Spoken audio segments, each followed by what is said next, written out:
Hi, everyone. Welcome to Pendulum Friday. Thank you very, very much for being here. Before I say anything else, I realized that I have been incredibly remiss not thanking you for the questions you send so that Pendulum Friday can be created.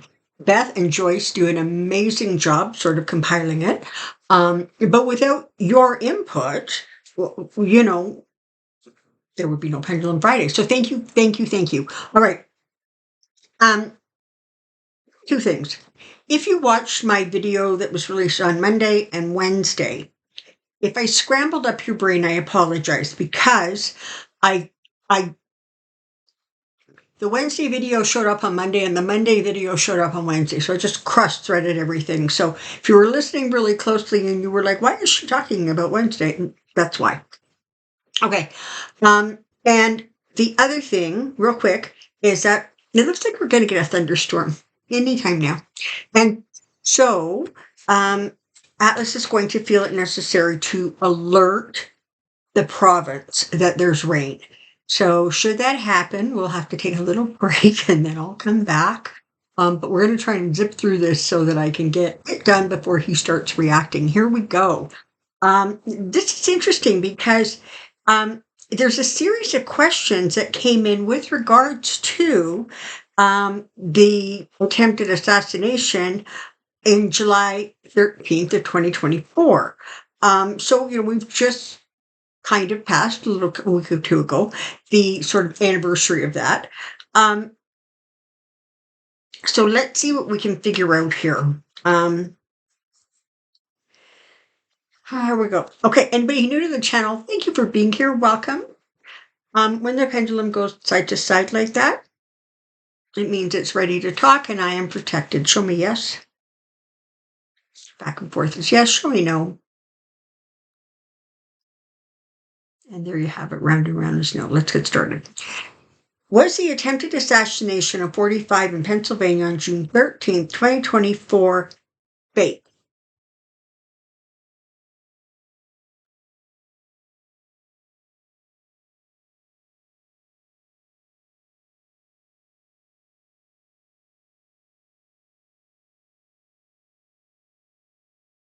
Yes. Allegedly. What I'm getting was it was embellished. Okay, it was made much bigger than it warranted. Was 45 really hit in the ear?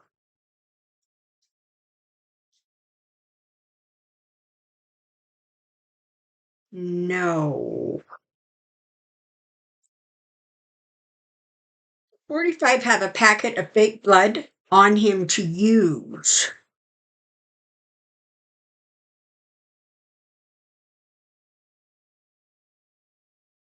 So yes, allegedly. Was an attendee really shot and killed? Yes. And that's a tragedy, right? That everybody focused on this sort of diaper on Trump's ears that he walked around with for several weeks, and paid very little attention to the fact that a family lost a member. Was the 20-year-old shooter, Thomas Matthew Crooks, really killed? That's a yes. Did he really shoot live bullets?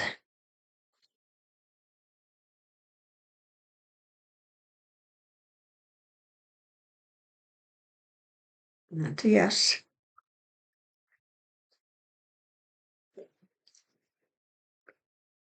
Will we find out that the whole thing has been staged or amplified? Okay, that's sort of like a little yes. Is that likely to happen in the next 2 years?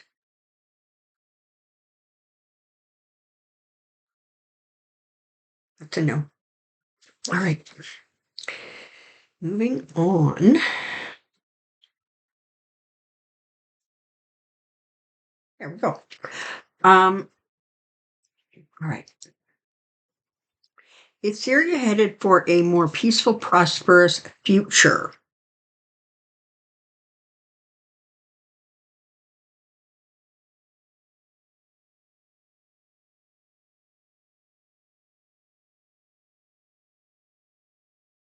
It's interesting. I don't know why it's doing that. Is Syria headed for a um, okay? Is Syria headed for a more peaceful future within the next 5 to 10 years?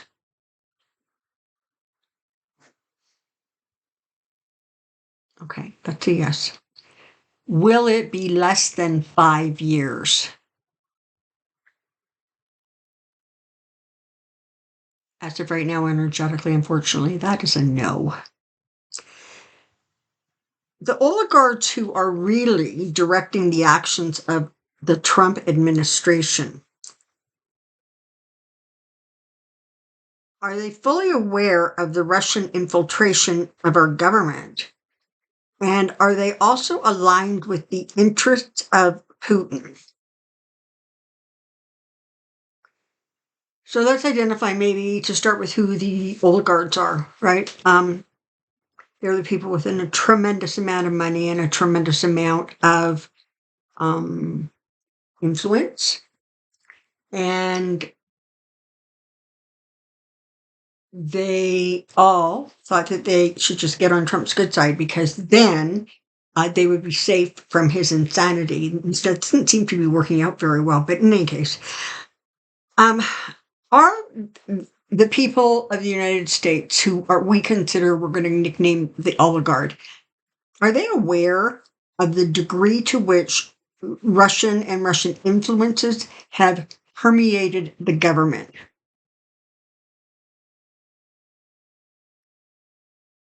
That's a no. Are they aligned with the interests of Putin?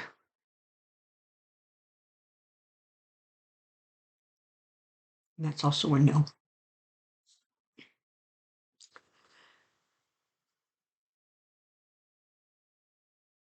Okay, this is sort of a long, involved little thing, but I'm just going to read it to you. For those of you who live in Alberta or are interested in Canadian politics, very, very quickly, Pierre Poilievre, who is the leader of the Liberal Party, no, leader of the Conservative Party, he lost his seat in the last election. His own riding didn't vote for him. You have to have a sitting. You have to be a sitting member in order to be like the head of your, group in the House of Commons. And so what happened was that somebody very quickly, in a very, very, very red area of Alberta known as Battleford Crowfoot, has surrendered their seat and said, "Here, we'll do a by-election with you. You're a shoo-in. There's no way you're not going to get elected in this riding because it's so staunchly conservative." So, can I do a deeper dive into the by-election of Battleford Crowfoot? The longest ballot committee, this is kind of entertaining, the longest ballot committee have targeted that riding with 100 candidates, plus some independent candidates like a Bonnie Critchley. And they're making some serious inroads, making it less of a slam dunk for Poilievre. He rode into the Drumheller Canada Day parade in a Rolls Royce. Okay, so just quick.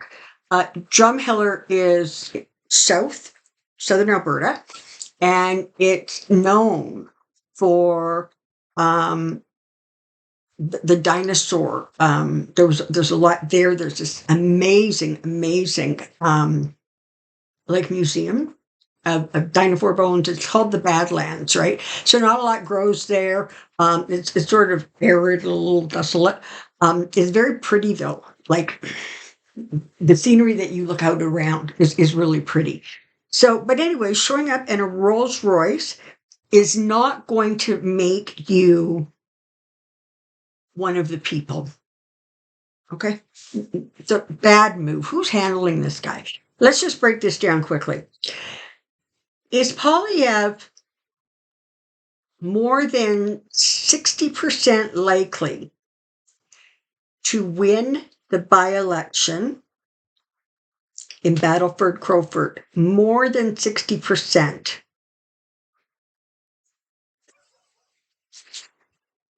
Whoa, that's like a no. And it means it too. Okay, let's push this just a little further out. Is he going to win that riding?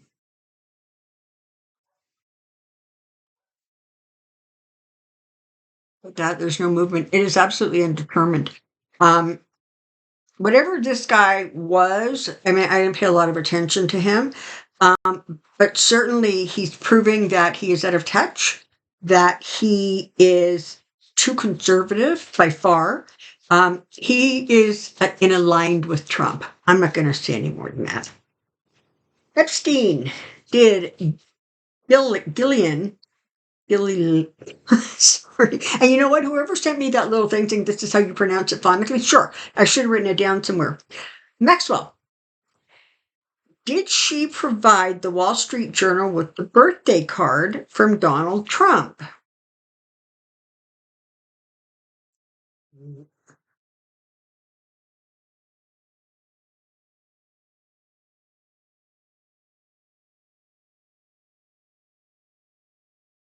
Okay, that's a no. But what I'm hearing is she provided them with a picture of the card. So it like on her phone, right? And so she has proof. All right. But she didn't technically hold on to the card itself. And I'm wondering if there's an unseen hand driving this Epstein stuff. In recent years, the whole world has watched Russian billionaires fall into buildings. Given the timing of this Epstein scandal, I'm wondering if Trump threatened Musk with arrest and deportation. So we know he did that, right? He was out loud musing that he should just get the guy out of the country. So then the question is, has that caused the American billionaire class to realize that an all-powerful Trump will likely do the same sorts of things to them that an all-powerful Putin does?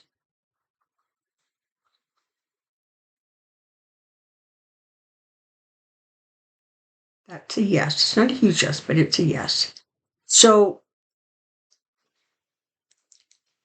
it's just so remarkable. The people who hang around Trump and associate with him, they always think that they're going to be the exception, right? Oh, he would never do that to me. I'm his whatever, best buddy, I'm whatever it is. Um,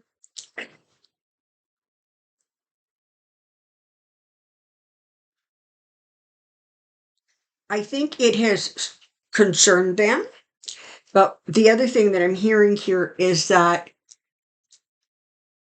and while this is not going to happen, this is sort of what it would take.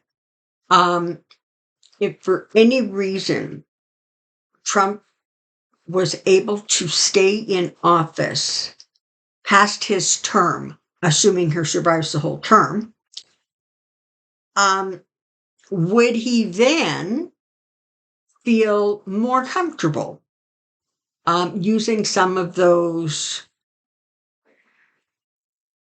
mortal measures? Would he? That's a yes. So that's what you've got, right?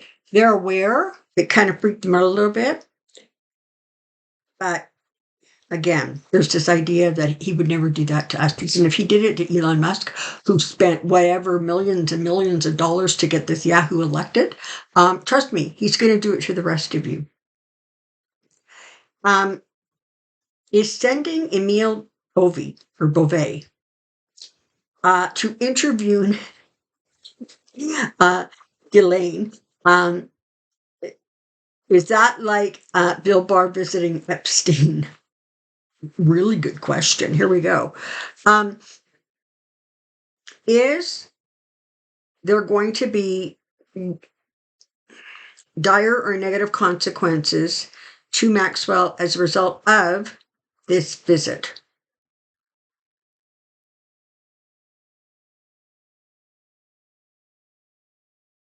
And again, what you've got is virtually no answer. For those of you who might be new here, when the pendulum just doesn't move, or, it means that the energies are either too chaotic to read, because of course that's what a pendulum does, right? It gives you answers based on the energy you're in right now.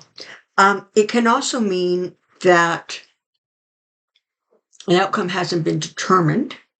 It can also mean that you're asking something that the pendulum spirit thinks that you don't need to know, or that it's out of a line. So there's the answer to that. Is Matt Gage allegedly on the alleged Epstein list? And again, we've talked about this. Okay, the answer is yes. And as we talked about in the video that I did this week with regards to Maxwell and whether she was safe or not, it's not a file the way we think of a file. It's pictures and little video clips and conversations that have been with all kinds of pieces. And for those of you who didn't watch the video that I did on her, what it sounds like is that she took those flash drives. Thank you for the person who told me what those damn things were called, because it's making me crazy.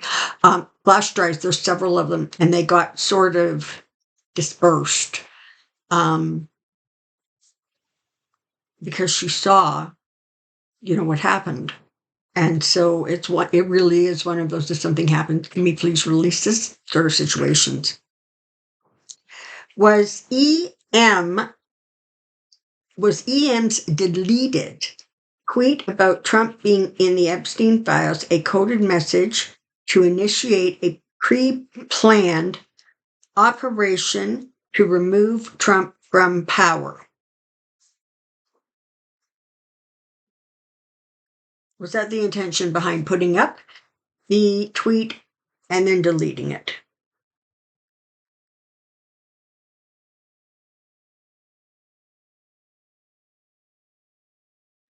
Sorry, no.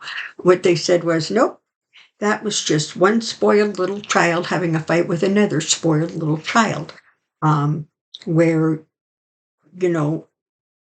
their mouth starts talking, but their brain has gone on vacation and hasn't thought about the consequences or the impact. So it wasn't something like strategic.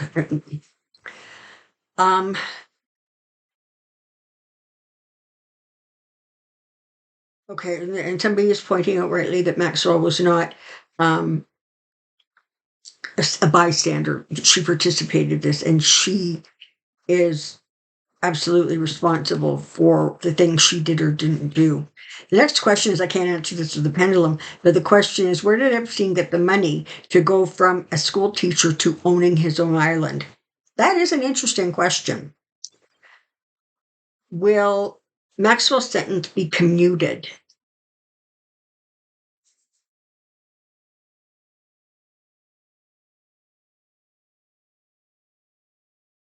It's a small no right now, and a really small no. Yeah.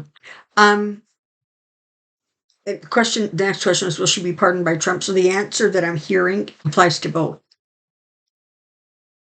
As long as he is in office, he will do everything in his power / the DOJ to keep her there, because she's more contained, she's quiet, and honestly, the last thing he wants to do is release her from prison and then have her running around doing the, I don't know, the news channel circuit, right?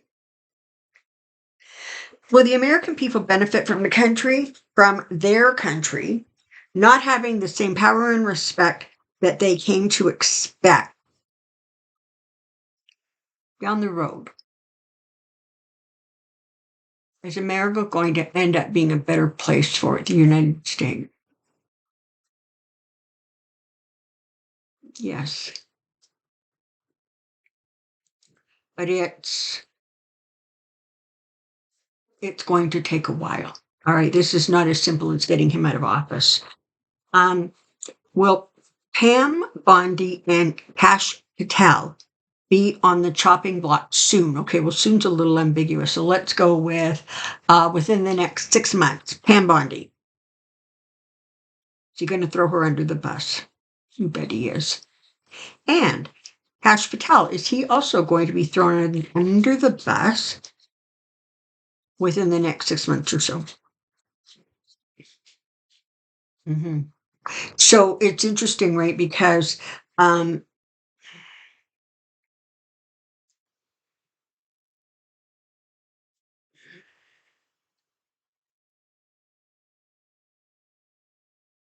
they are failing to contain this the way he wants it contained.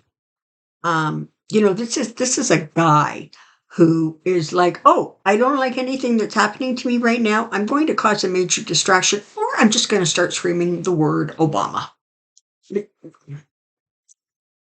Okay, will President Biden, who protected us and our Constitution, ever get credit for his love of our country and its people? Yeah. And you know what? It's not going to take decades. His children, I don't know if Biden will, bless his sweet soul. But his children are probably going to still be alive to see it. So it's not like 50 years down the road, is what I'm trying to say. It's also not going to be next Tuesday. Why did Vance go to the Murdoch Ranch on the down low? When will, maybe I can figure it out, okay? All right, here we go. Will the Dems start talking about campaign reform and removing big money from elections? Is that something they're going to finally latch on to? It's a yes. Apparently, I didn't know this because I wasn't paying a lot of attention, but every single committee, of all the committees that swirl around Washington, every single one of them put to a vote whether or not the Epstein files should be released and made public. The vote didn't go over really well in a lot of places, but it passed in one. Interesting, eh? Were Trump or the administration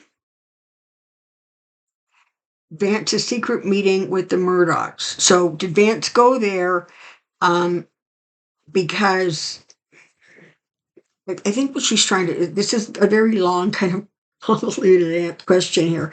So what they're basically saying is, listen, if Murdoch family called the meeting, perhaps it was to get Vance in place, sort of give him a heads up of anticipated changes. If Trump instigated the meeting, was it trying to suppress the Wall Street Journal article? That's a yes. And if Vance instigated the meeting, is he jockeying for an advantage over Trump? Yeah, and as I said earlier, and if the Murdochs instigated the meeting, was it about offering Vance advice on how to survive the fall of Trump and ensuring that Vance understands what his place will be should he become president? All right. Let's break this down into 3 quick questions here.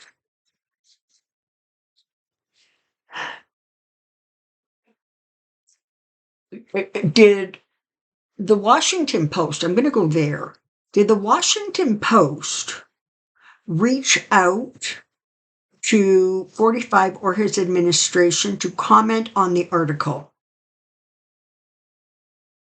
Yes, and that absolutely would be standard, right? So as a result of that, was Vance delegated to get to the Murdochs and try to maneuver around the intended publication? And that was yes.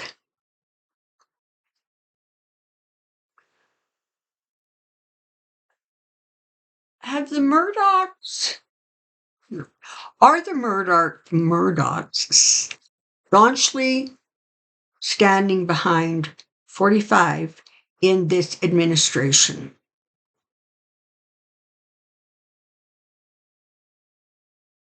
No. And what was that?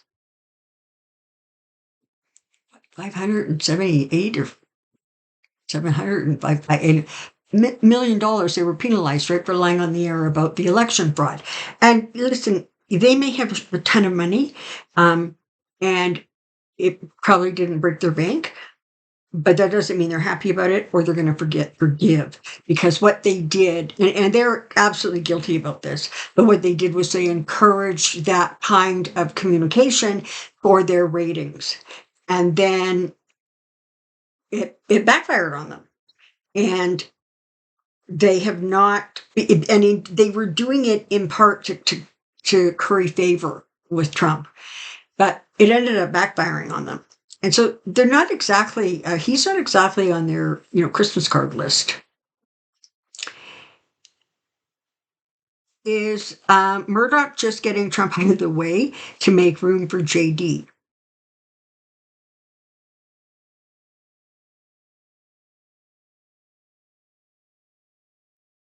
It's a little yes. I got to say, it feels like on some level, they just don't like the guy. Vance seems to turn a lot of people off really easily. I think part of what's going on with Vance and the attention being paid to him one way or the other is there's a lot of people sort of sizing him up and trying to figure out how malleable he is, how easily he will conform to what they want.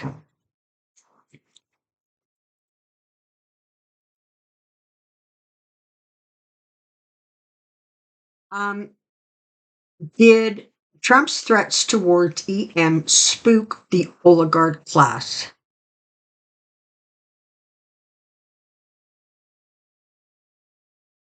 That's a yes.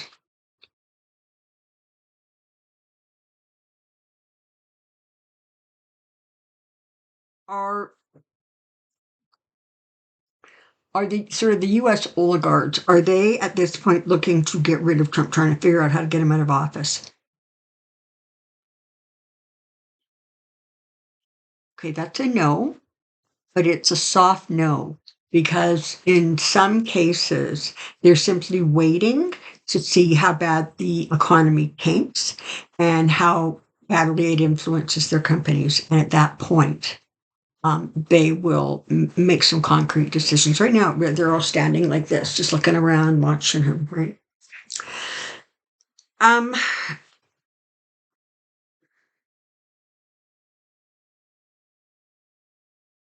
Okay, we've done that. There's a lot of who called for the meeting, so I think that what we were told makes the most sense. The Washington Journal would have reached out to the administration for comment. That is just standard. At which point the Trump administration got wiggy and sent Vance to try to block this. But the Murdochs, because, again, I just said they're not really thrilled with him, are not really in the mood to do any favors. And they feel that Well, he is a great clickbait, right? Well, just mentioning his name will bring in viewers. They feel that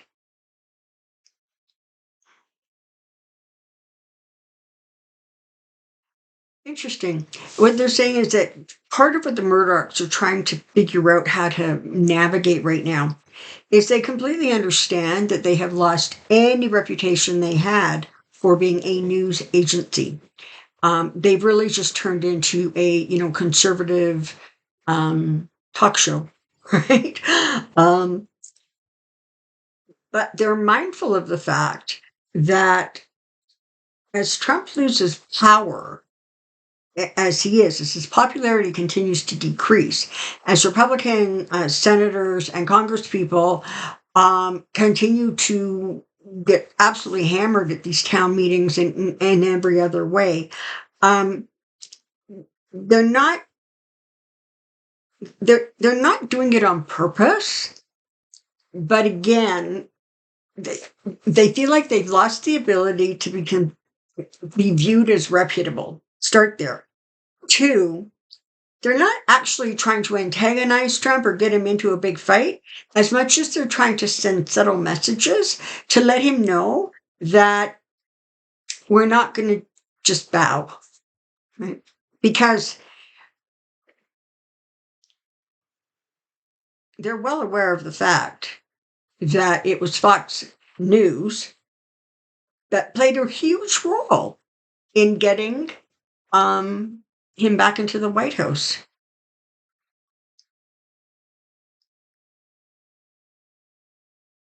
Somebody wants to know that if 45 accepts or understands that he may not or is not going to live too long, um, will he do what he has the urge to do?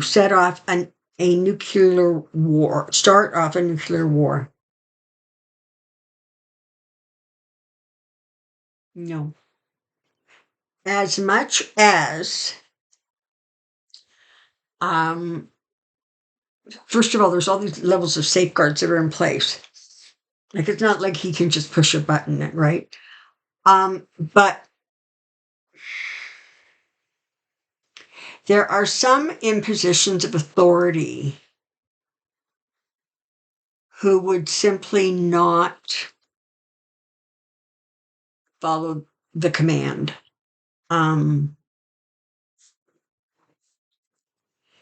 And is 45 going to flee the country? Okay, hold on here. Is 45 likely to flee the country if he realizes that um, things are not going to get better for him, whether that is physically, mentally, or politically? Is he likely to then flee the country? That's a yes. All right. Okay, we beat the rain. Dog's quiet. It's all good. Thank you so very, very much for being here. It's Friday. So what are you going to do? You're going to do something nice for yourself and someone else. Enjoy the weekend.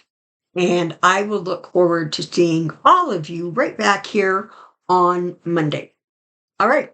Take care and be well. Bye for now.